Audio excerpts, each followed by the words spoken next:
Hello and welcome everybody. I'm Anthony Gonzalez and I'm the program coordinator for the Higher Education Center for Alcohol and Drug Misuse Prevention and Recovery.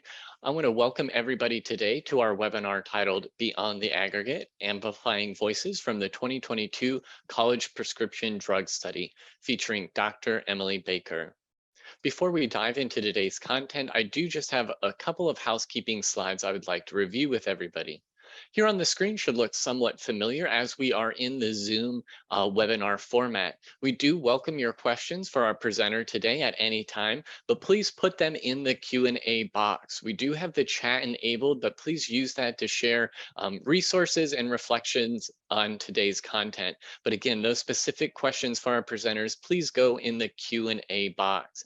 Additionally, we have live captioning available for today's event, and you can turn that on through the bottom dashboard. If you have any issues setting that up, please reach out to me and I will help you through that process. We encourage everybody to learn more about becoming a member of the Higher Education Center. You can learn more about the different membership tiers and the benefits that go along with them by visiting our website at hecaod.osu.edu.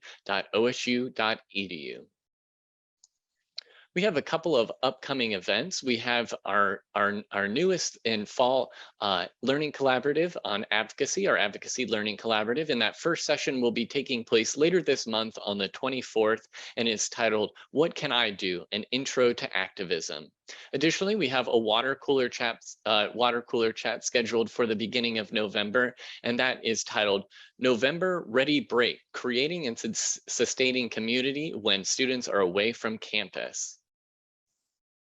And with that, it is my great pleasure to turn it over today to our presenter, Dr. Emily Baker. Thanks, Anthony. Good afternoon, everyone.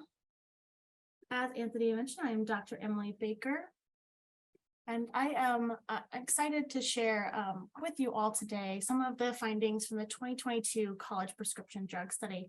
Just want to make sure, Anthony, can you make sure that the screens are showing up all right? Yep, it looks great. Wonderful.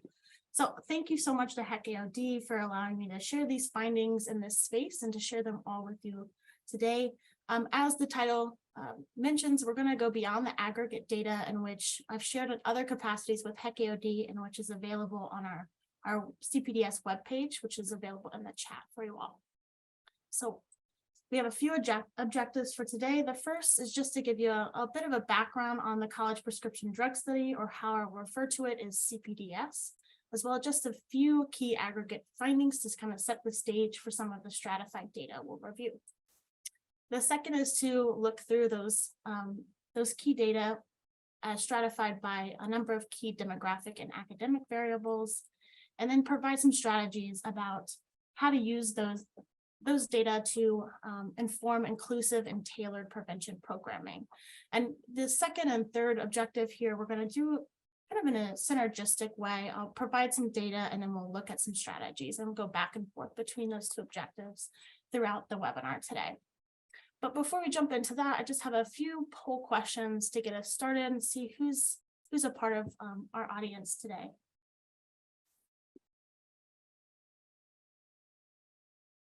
So the first you should be seeing is, what are you most interested in learning in today's webinar?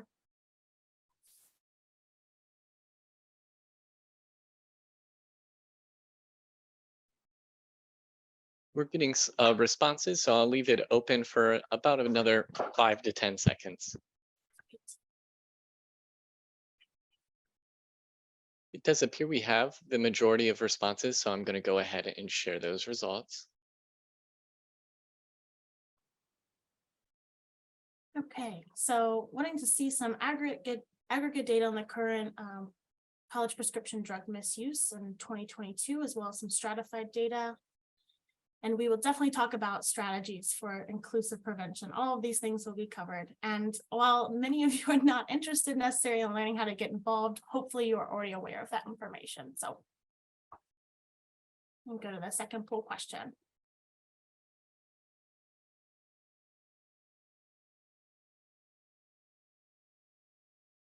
What is your primary role in college campuses or among college students? It looks like it says select all that apply, but it has a single choice. So just select the one that is your primary role for now.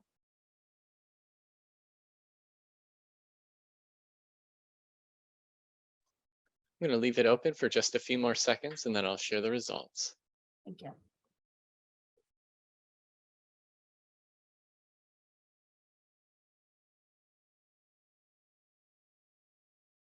Awesome. Okay, so a bit split between our AOD wellness staff and others. Hopefully, all the information I provide today you can use in whatever capacity you work with college students. Useful to know where what the current scope of the problem is. And one more. How confident are you in your campus's capacity to provide culturally focused prevention? Those of you not working on campuses, maybe doesn't apply for you right now.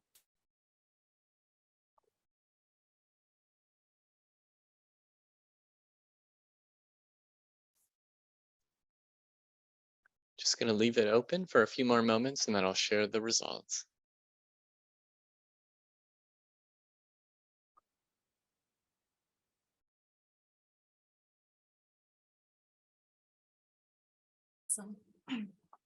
So somewhat confident and reaching up to very confident. I'm excited to be able to share a few ideas and hopefully some tips and tricks about how to use the data to drive decisions and making culturally focused prevention on your campus today. So thank you so much for doing those polls and participating in that. So we're going to jump right into some of the key findings in the background of CPDS. With that, I'm going to be using this terminology throughout the presentation, but I'll also use this term interchanged with prescription drug misuse. But when we provide the questions to the college students that participated in CPDS, we ask them about specifically their non-medical use of prescription drugs, which is simply the use of prescription drugs for any reason, any manner, or any time period not intended by the prescriber. And we ask across 3 different drug classes. We ask about prescription pain medications, prescription sedatives, and prescription stimulants. And we provide the students with examples of what those drugs might be. So we provide Oxycontin as an example, Valium, Xanax. For prescription stimulants, we provide Ritalin, Adderall as examples. And so CPDS is a multi-institutional survey of undergraduate, graduate, and professional students aiming to understand that topic, the non-medical use of prescription drugs. And it was developed at Ohio State in collaboration with a number of different offices. And our essential aims in asking students about their use patterns is to understand the types of prescription or non-prescription drugs that students misuse, the demographics of students who are maybe most at risk or who are most likely to report misusing, their reasons for misuse, as well as their attitudes towards misuse of prescription drugs. And lastly, any linkages between the misuse of prescription drugs and that of non-prescription, or what's often deemed as illicit drugs. And today we're just going to focus really on the top 2 aims, but the CPDS team in general is constantly looking for feedback on how to improve CPDS instrument, as well as what areas and data points that you're all interested in understanding so you can apply it on your campus. So to give you an idea of the current scope of CPDS, all the states here in red have had at least one institution that has participated in one of the 3 CPDS administrations. The most recent administration had 15 participating institutions. So I'm going to go through some of the key aggregate findings. I have, again, shared this in other spaces, so I'm not going to spend as much time with these findings, but they are available on our website, which has been shared in the chat, and you can follow along with many of the data points using the reports there. So one of the first questions we ask and on CPDS is just to ask them about if they've ever misused a prescription drug at any point in their lifetime. And to give you an idea of where we were at in 2018, which was when the most recent CPDS prior to the 2022 administration occurred, we saw that 9.1% of students reported ever misusing a prescription pain medication, 9.4% for prescription sedatives, and 15.9% for those prescription stimulants. And then in 2022, we saw a decrease in all three of those drug classes. So 6.8% of the students in the 2022 administration reported ever misusing a pain medication, with 7.8% for prescription sedatives, and almost double those other two classes. We see 14.5% of students reporting ever misusing a prescription stimulant. And so we can see a decrease since 2018, but I just want to be cautious in how we compare those two data points, because 2018 is a different sample. It's a different institutions that participated, but we get an idea of the scope and how is slightly different than the 2018. And often what's a more useful data point is past year frequency of non-medical use of prescription drugs. So for students who answered yes to using a prescription drug for non-medical reasons, we ask a series of follow-up questions to better understand their use patterns. And one of the first questions is just asking about the frequency in which they've used in the past 12 months. So to get you oriented to the graphs that I'll be using throughout today's webinar, I just want to point out that over here on the left in each of these columns will be representing pain medications, and that will always be in orange.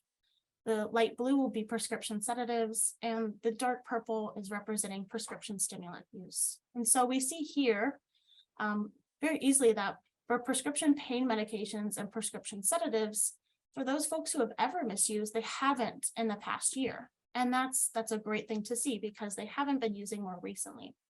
However, prescription stimulants stand apart. These four columns here grouped together represent 56% of the students who have used at least once in the past year. And so we can zoom in on a lot of those groups and get a better idea, and we will do that in a stratified way later on. Because it's an increasing issue on college campuses, CPDS does briefly examine some polysubstance use by inquiring about some simultaneous prescription drug misuse, whether that's misusing a pain medication and a prescription sedative at the same time, as well as asking about, are they using while also drinking alcohol or consuming alcohol? So this figure just briefly describes that percentage of students who ever reported misusing a prescription drug. These are the percentage of students who have done so while drinking. So for pain medications, we see 36.7% of the students who have ever misused that medication. They have done so while drinking, 43.3% for sedatives, and then over half of the students who have ever misused a prescription stimulant have done so while drinking. And when I look at these numbers, I think they can be a bit misleading without the context. So remember just 2 slides ago that I mentioned only 14.5% of students have misused a prescription stimulant in their life. So really, what we're looking at here is just about 8% of students overall misusing stimulants with alcohol. And that's about 2.5% for pain medications and 3.5% for prescription sedatives. So those numbers may look big, but those are within the students that have used at least once in their life. I think those 3 data points right there alone are really useful to present together to our stakeholders: the lifetime use, past year use, and this use with alcohol, because they help depict some of these key components that make up the issue, or whether that be painting a picture of the risk, the need, or the severity of the issue. Stakeholders are going to be a little bit more interested in all of those presented together, because we can be very it can be very clear in the data that most students do not misuse prescription drugs. And so it doesn't necessarily catch the attention of our campus stakeholders in the same way that alcohol or other drugs do. But we can help tell a story to our stakeholders about the heightened risks and how prescription drugs intersect with alcohol and other drugs on campus by sharing all 3 of these data points together in a succinct way. I do want to share just a handful of other aggregate data points before we dive into stratified ones. We inquire about the awareness of resources for prevention and response, both on and off campus for students. So as of 2022, we see here that 49% of students were not aware of resources either on or off campus that could help with prescription drug safety. So that primary prevention. However, far more students, about almost 3/4, of the students were aware of where to go for help with concerns about that misuse. So students are more aware of what to do when it becomes an issue, but less aware of the preventative upstream information. This figure here is depicting the initiation of the non-medical use of prescription drugs. So when students misuse for the first time. Unsurprisingly, stimulants stand out really in college, and we see that for prescription stimulants, they're more likely to begin in college. And if we zoom in on that, more likely to be vulnerable to initiating misuse in freshman and sophomore year. And we'll speak more about that later as well. On the other hand, we do see that pain medications have a different distribution here, that students are entering the college environment, perhaps initiating in high school, with 53% in this orange column here, starting in high school. Again, all of these graphs are available in our key findings online, so I won't stay on these data points too long. Two more aggregate slides to share with you. I know one of the most important things on college campuses is just knowing how students are obtaining the drugs that they use for non-medical reasons. And unsurprisingly, we see friends and then peers as some of the most concerning sources. So for students who misuse prescription stimulants, the aggregate shows that 77% of them received those directly from a friend and then followed by a peer, which likely is perpetuating the social norm around the safety and the frequency of the use on campus.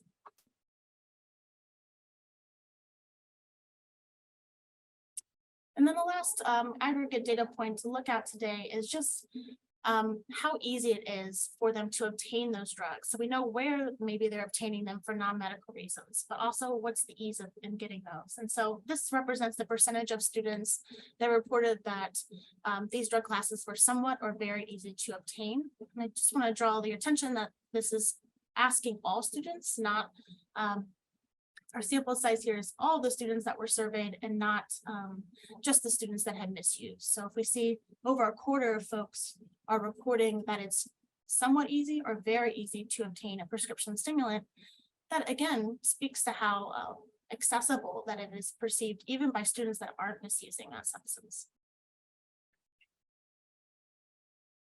So I told you I would go through those aggregate findings very quickly. So we've already knocked out this first objective today, and I'm going to spend the majority and the remainder of the time focusing in on the second and third objectives and getting an idea of the stratified findings and what to do with those. So before we dive into stratified findings, we need to know what the sample looks like. So here from this light blue bar all the way around to the yellow is our undergraduate students that were in our sample. That represents about 76% of the students in the sample. The remainder are graduate students, whether they were master's, doctoral, or professional. We ask a number of demographic questions. I'm just going to go through a few, and the ones in which are part of the briefs that you can view on our webpage. I want to point out that we have about a little over half of the students self-reported that they identified as white or white students. But the next highest was another race not listed, which very quickly shows that we need to stratify more, that we have 13.2% of students that we don't have as much information about how to reach and adjust and create culturally grounded prevention for. And then our next highest proportion of representation was Black and African American and students who identified as multiracial, followed by 9.9% of folks identifying as Asian or Asian American and 9.9% as Hispanic and Latino. For our gender identity, the self-reported gender identity, unsurprisingly, 65% reported being cisgender female, followed by 30% cisgender male. And then we do have 2.6% of our students representing or identifying as genderqueer or non-binary. Unfortunately, we didn't see a ton of students that completed our survey who identified with intersex, transgender male, transgender female, or another gender not listed. sexual orientation, we had about 3/4 of the students identifying as heterosexual, followed by about 13% reporting or identifying as bisexual. And the next highest was about 2.8% who identified as queer. The last demographic information I'm going to show you is just some additional group memberships. We asked them just a yes or no dichotomous question. Are they affiliated or involved in one of these groups? So fraternity and sorority affiliation, we have 21.2% of our sample were affiliated with a fraternity or sorority. And unfortunately, we didn't have follow-up questions on the 2022 instruments to ask what chapter or some of those other important aspects of affiliation. And we're hoping to include that in the next iteration. We have 10% of the students reporting being student athletes, 6.2 international students, and 4.5% reporting that they identify as a veteran or a service member. And so that's just an overview of the demographics of our sample.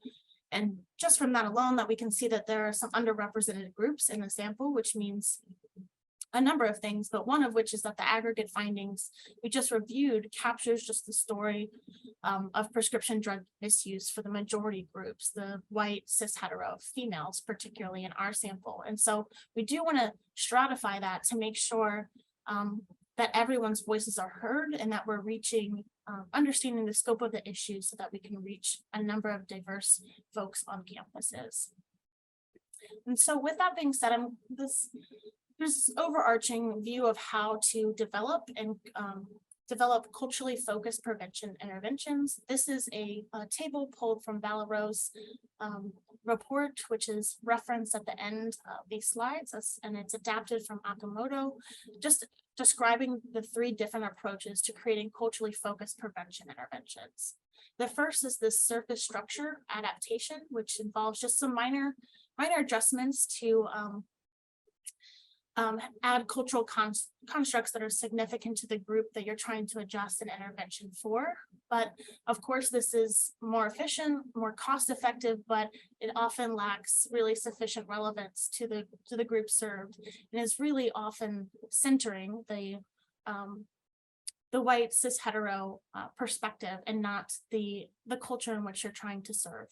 And so cultural competence in this section is more of an afterthought than really being centered. For deep structural cultural adaptation, you're just doing the same thing, but doing it a little bit more substantially in terms of structure, design, and content. And that as we go through this, that becomes more time intensive, but more useful in general because it provides an opportunity to engage the group in which you're serving and to gain input.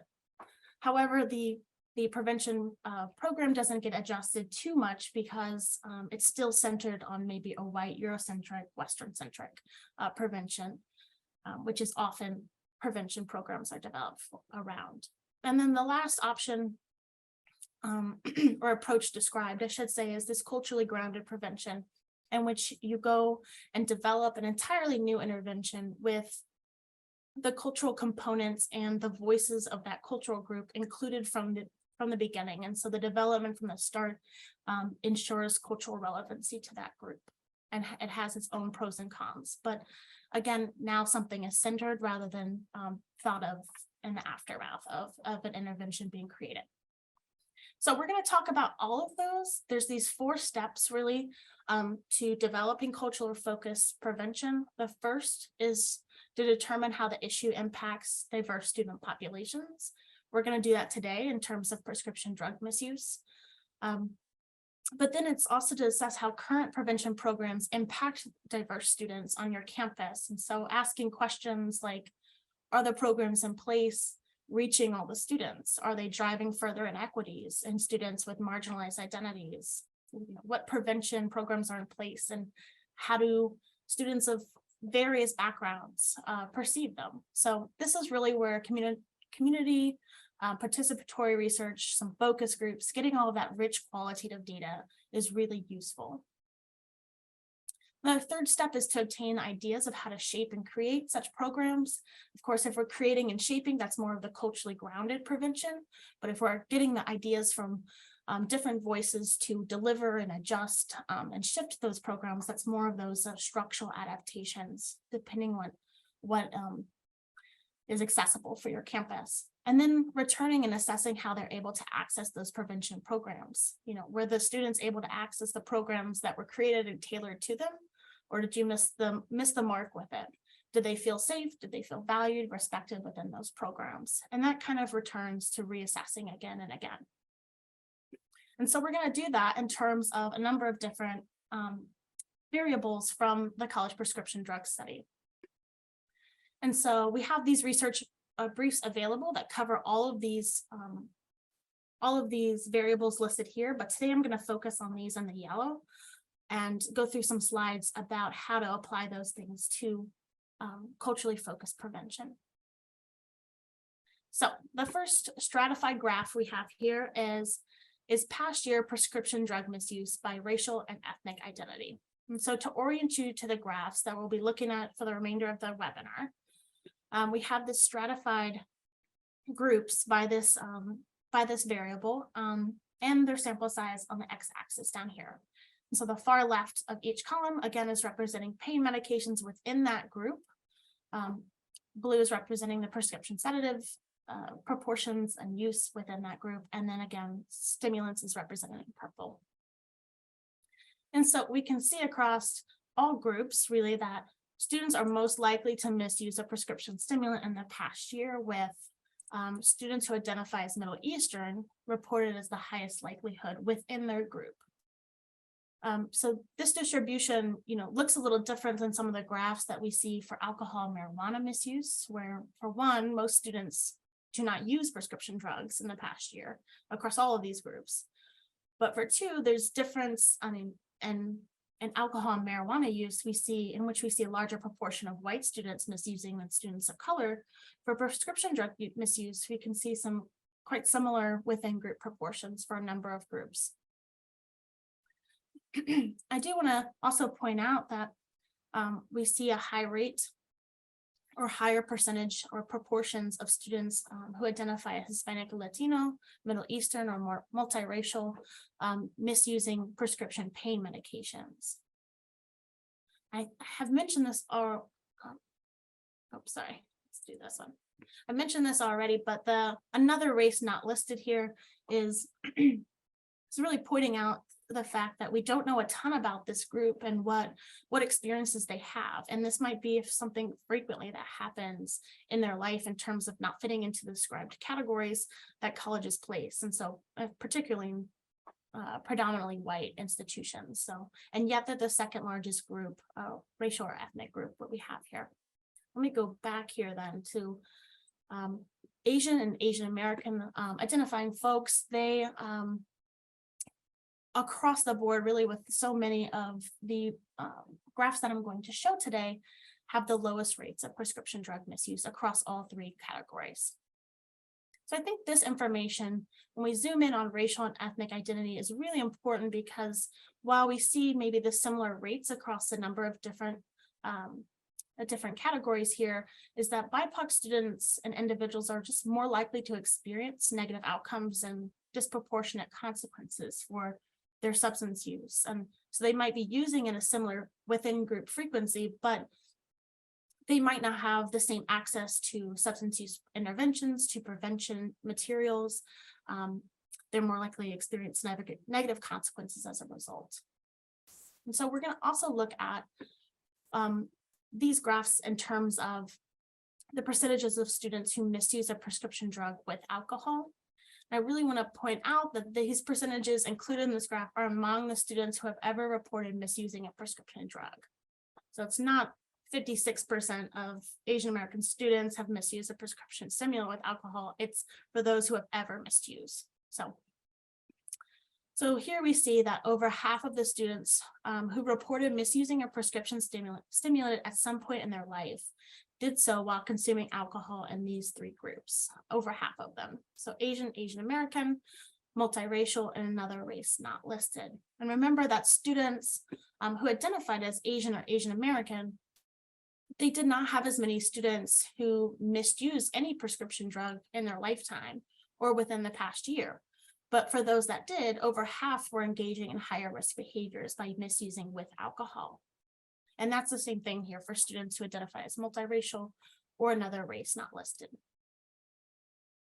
And so we see similar patterns there with prescription sedatives among students who have ever misused and identified as Hispanic or Latino, Middle Eastern, or multiracial. And again, this information, when we're reporting on the frequency and the prescription drug use with alcohol, it tells the story about how these drugs intersect with other issues that we're seeing on campus, which just increases their risk of harm. And we can hypothesize a lot about that, about how prevention needs to be incorporated on their spaces. So with that being said, those two data points alone come back to the concept of culturally focused or culturally grounded prevention while considering those. And culturally grounded prevention for folks around prescription drug misuse and identifying with these two data points on racial and ethnic stratification. Some recommendations is just to emphasize the bicultural competence. So not to confuse with multicultural competence. Bicultural competence is the ability to successfully navigate two distinct cultures. So for many students who experience the pressure of assimilation and acculturation when entering these predominantly white universities and campuses, having prevention that assesses and just understands the stress associated with that experience is really important. And as we saw in the data, the students who identified as another race not listed or as multiracial particularly reported higher proportions of students misusing the stimulants and pain medications and doing those in a riskier way with alcohol. So when I say emphasizing bicultural competence, I don't mean teaching students how to assimilate better. That is not useful. It means having prevention that celebrates and leverages their cultural values and integrates them into the messaging in a meaningful way, and just acknowledges the acculturative stress that occurs for these students. This culturally grounded prevention also tailors and adapts the messaging and interventions to the social norms of the various groups and identities we're trying to reach. A study by McCabe and his colleagues in 2019 found that sharing the norms of a quote unquote typical student on campus with students from an ethnic minority background is far less useful for challenging and correcting those norms. And that's particularly true for Hispanic and Latino and Black or African American students, because those students, especially in predominantly white universities or campuses, may not perceive themselves to be the quote unquote typical student on campus, and thus the social norms campaigns are less impactful. And I do want to point out that that study also indicated that's true of most students, that when we use social norms that focused in on more a close peer group than the information on typical student, that is more useful in changing and correcting the misperceptions and the norms. And the last point here is to collaborate with those groups as much and as often as possible. For an intervention to be truly culturally grounded, it goes without saying that that culture and those voices should be heard in the development, the implementation, the evaluation of every component really of the prevention program. And so go to them specifically, be curious, and seek out their input as often as possible. So I'm going to shift over into self-reported gender identity. So again, we're looking here at students who misused prescription drug in the past year. Those are the two data points that we're going to look at, is past year and misuse with alcohol. So although we did have students who identified as transgender, intersex, or another gender not listed, we don't have a large enough sample for those gender identities or enough students within those identities reporting misuse to draw accurate conclusions. And so they haven't been included in the graphs that I'm showing today. And that just speaks, again, to the need to expand and stratify further to reach those students and understand their needs. For past year prescription drug misuse, there are similar proportions of students who identify as cisgender male and non-binary across all prescription drug classes. We see really similar proportions here.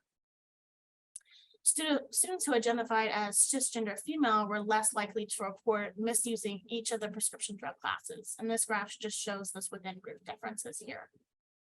And I want to remind you that females make up 65% of the total sample. And yet students who identified as cisgender female make up only 51% of the students who misused a prescription stimulant in the past year. And so some of those additional statistics are included in the research brief as well. When we look at it in terms of prescription drug misuse with alcohol, among those students who have ever misused a prescription drug, students who identified as cisgender male are more likely to misuse a prescription stimulant while drinking.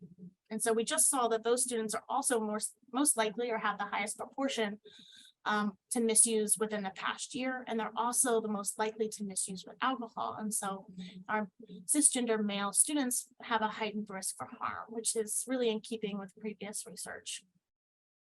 So I want to point out just this high rate of prescription sedatives with alcohol. We know that that particular combination can be very dangerous and indicates some clear need for prevention. I'm going to jump right into self-reported sexual orientation, then we'll return to some culturally grounded prevention tips. But when stratified by self-reported sexual orientation, we see some interesting results. Start by kind of examining the pain medication misuse this time. So just over 4% of students who identify as gay and for 4% of students who identify as lesbian misuse a prescription pain medication in the past year.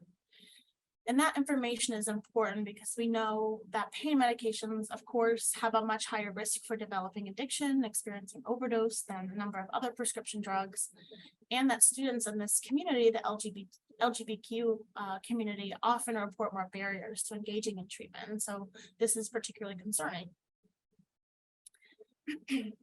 And so for prescription stimulant misuse, we see students who identified as bisexual, gay, or queer appear to be at the highest risk, while students who identified as lesbian are at the lowest risk for that particular drug.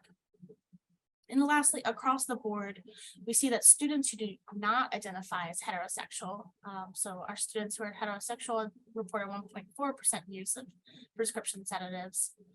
We see everyone else is much higher in terms of their prescription sedative use in the past year. And that really echoes past research again. The rates of students in this community, they experience often higher rates of anxiety and insomnia, et cetera, in which sedatives are effective in helping. So prevention is needed specifically for prescription sedatives here. We look at that in terms of use with alcohol. We'll start here with the students who did report really high rates, which are students who identified as gay. And within that group, we see the highest likelihood we see that these students are at further heightened risk because of the use with alcohol. And while it's not depicted here in these graphs today, we know that students who identify as gay were more likely to report misusing a prescription stimulant to enhance social situations. And so alcohol in social situations versus alcohol while using stimulants to study, those are different experiences. We see much higher rates here as well for folks who I shouldn't say much higher, that's inaccurate. I should say slightly higher among students who identified as queer in using these two drug classes here. So if we think again about culturally grounded prevention with those 4 data points around the experience of sexual and gender minorities, really it's important to tailor a prevention based on the differing reasons for use. Now, although I didn't get a chance to really share the reasons for misuse reported in our NCPDS in the slides today, that information is available in our reports. And if we hone in on prescription stimulants for just a second, on just that drug class, most students are reporting misusing the prescription to help them study or improve their grades, especially when we look at it, the aggregate. About 76% report that. But they also use it for enhancing social situations. So among students, who have ever misused a prescription stimulant, if we think about those different reasons and hone in and look across the sexual and gender minorities that have been stratified in those previous slides, about 21% of students who identify as heterosexual report using prescription stimulants to enhance a social situation, 21% of them. On the other hand, we see 48% of students who identify as gay, 31% for bisexual, and 28% for queer students who report using them for the social situations. And so you can see a really clear difference between how and why students are misusing these particular drugs. And we know that students using them in social situations, alcohol is more likely to be involved, further increasing their risk. If we look at that same kind of stat with gender minorities, non-binary students are more likely to use for social situations as well. 36% of non-binary students use for that reason, while 22 of females and 26 of cisgender males. So big differences on reasons for misuse, and we can tailor it more specifically to those students. Also focus on diversion prevention for folks who identified as non-binary and our cisgender male students. They have similar rates for the reported misuse as we saw. However, 13% of the students who identified as non-binary reported that their friends misuse prescription drugs often or very often. And that's in comparison to 6% of cisgender males and 6% of cisgender females. So again, kind of double that rate. And students who are around folks who are using these prescription drugs for non-medical reasons, they have higher access and maybe need more prevention efforts geared towards diversion. And so students who are a part of this community, the LGBTQ community in general, face significant barriers to treatment. We know that, and that includes prevention engagement. And so ensuring students are receiving culturally affirming care in student health and centers, at pharmacies, et cetera, where they are getting their medications for medical reasons, is an important part of addressing the issue with these students. And really that's particularly useful for any group, but of course, for our historically marginalized folks within the healthcare system, such as LGBTQ community and our BIPOC students. And then lastly, emphasizing the risks of polysubstance use. Sexual and gender minorities are frequently reported to have higher rates of alcohol misuse. And then we saw that in the graphs earlier, that students who are identified as a sexual or gender minority are more likely to misuse those prescription sedatives at the same time, which is often very dangerous or fatal. All right, so let's look at some additional group memberships. Remember, I mentioned that we asked about fraternity and sorority affiliation, student athlete status, international student status, and veteran service member. You do see that 7.1%, unsurprisingly, of our students who are affiliated with a fraternity or sorority are likely to report misusing a prescription stimulant in the past year. And we see that that's based on past research as well, and emphasis and prevention on this group. But I do want to tell you that's about 100 students, there, and only 300 students in CPDS sample reported misusing prescription stimulants in the past year. So 100 of those, that's a third of our students who have misused in the past year, being affiliated with a fraternity and sorority. So it's an important area of focus. Our student athletes also have higher proportions of students misusing prescription stimulants in the past year, as well as higher proportions for our other two drug classes. And the last one I want to focus on here is just our veteran and service member. I think it's a bit challenging to draw a ton of conclusions here because they're grouped together. And when they have very different needs or experiences. So for our student service members, frequent drug testing expectations around military readiness often deters students from misusing or even using for medical reasons. While veterans, on the other hand, don't have those similar constraints and often report higher rates of chronic pain, sleep issues, and challenges integrating into the college culture from the military culture. And so those two different experiences may counteract each other a bit here. When we look at that in terms of use with alcohol, let's focus in on athletes here. First, we just saw that student athletes are more likely to report misuse of prescription drugs across really the whole board of classes here. Over 60% of students who have ever misused prescription stimulants and our student athletes have done so with alcohol. And then we see similar patterns here for our fraternity and sorority affiliated students. And then although not many international students have reported misusing a prescription stimulant in the past year, 1 in 2 of those have ever misused have done so with alcohol. And so for these groups, leveraging the fact that they have shared goals, group culture and social norms that really often allow them to group together with ease on a college campus, that can help us tailor specific interventions. And there's tons of different ways in which to tailor that, and it doesn't have to be specific to prescription drug misuse. So for our Generation RX University Toolkit, it is linked here, and that includes teaching specifically to fraternity and sorority chapters about safe medication usage. But this second tailored intervention is it's developed by the NCAA and is geared towards all substance misuse, not just prescription drug misuse, but it gives you an idea of how to tailor these things to meet these different group needs. Okay, I am recognizing time, so I'm going to go ahead and move into the last 4 graphs around academic variables. So I only cover self-reported cumulative GPA on these 2 different variables, as well as class rank. So looking here, we see across all prescription drug classes, student self-reported GPA was inversely associated with prescription drug misuse in the past 12 months. And that relationship is obviously the most distinct here with our prescription stimulants. And that trend is so important for a number of reasons, but one of which is that, we see overall that 62% of students are reporting that using prescription stimulants for non-medical reasons has a positive effect on their grades.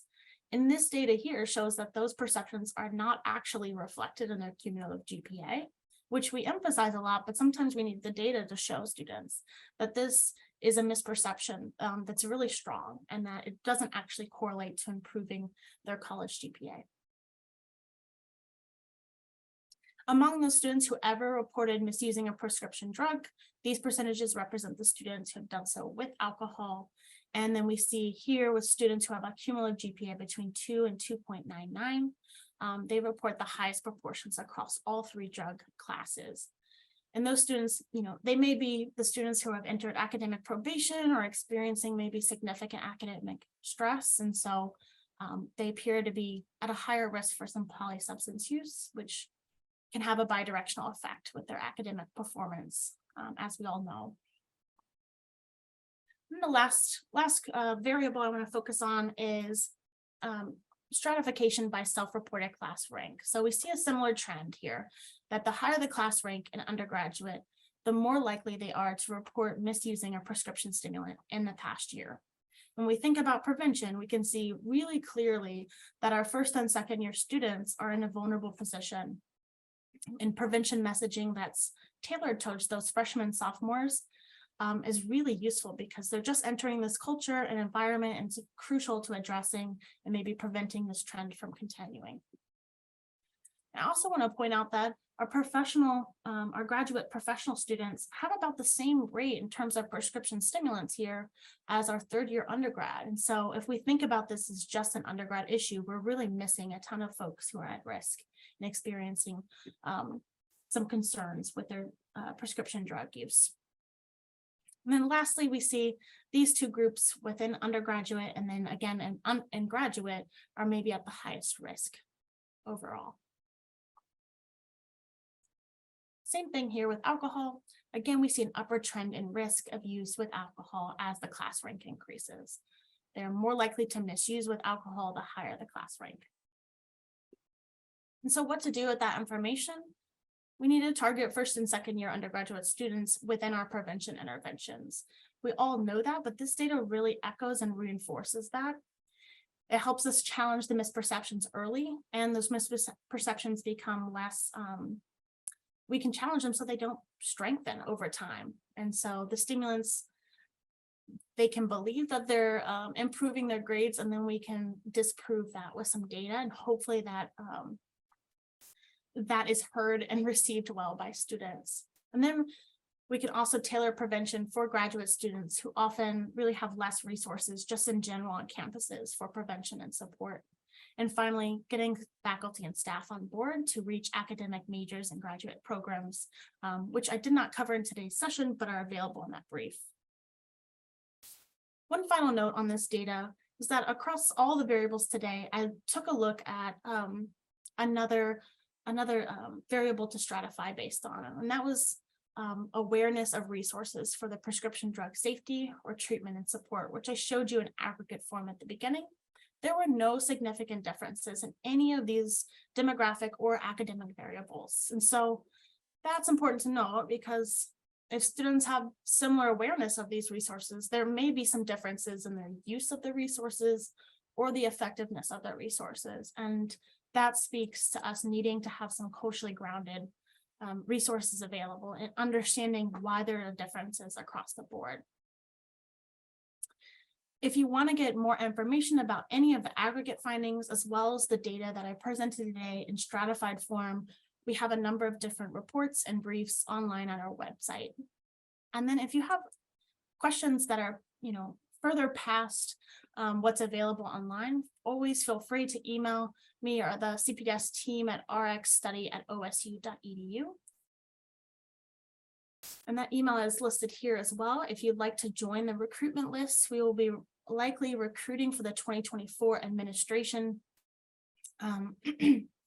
in the end of the spring of 2023 or beginning of summer. So the timeline, but if you want to get an idea of what requirements there are for participating institutions and get an idea of the timeline, you can see those materials online as well.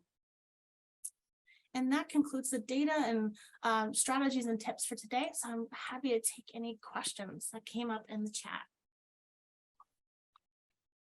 Well, thank you so much, Dr. Baker. As Dr. Baker shared, we do welcome our attendees' questions at this time. If you would use the Q&A box to share those questions with Dr. Baker.